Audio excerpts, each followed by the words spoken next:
I love the fact that I can work on something that has a real-world impact. Seeing individual molecules in real time is fantastic. I'm Professor Mathew Horrocks. I'm Professor of Biophysics in the School of Chemistry at the University of Edinburgh. So I'm interested in finding out the causes of Alzheimer's and Parkinson's and ALS. And what happens in these diseases is we usually have functional proteins. They clump together to form protein aggregates, and they're causing damage at that point. By the time you start seeing the damage is 15 years later. So what we would ideally like to do is to be able to detect these protein aggregates at an earlier point, and in that way we can diagnose people before the symptoms start to appear. So my major discovery has been to develop techniques that allow us to see these protein aggregates in patient biofluids. When proteins misfold and aggregate, they form these oligomers and fibrils, and I was initially interested in this formation process, but I realised that we had the techniques to actually visualise them in real patient samples, which then can revolutionise the way these diseases are tracked in real time.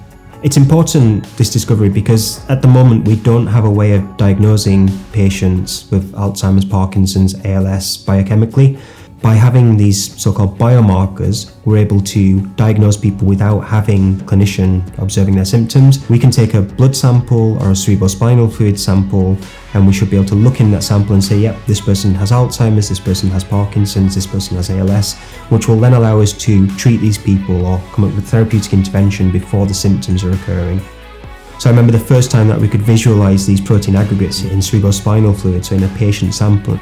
But now seeing it being used to look at clinical trial samples and seeing the outcomes of some of these. It's extremely exciting seeing my techniques now being used in real applications.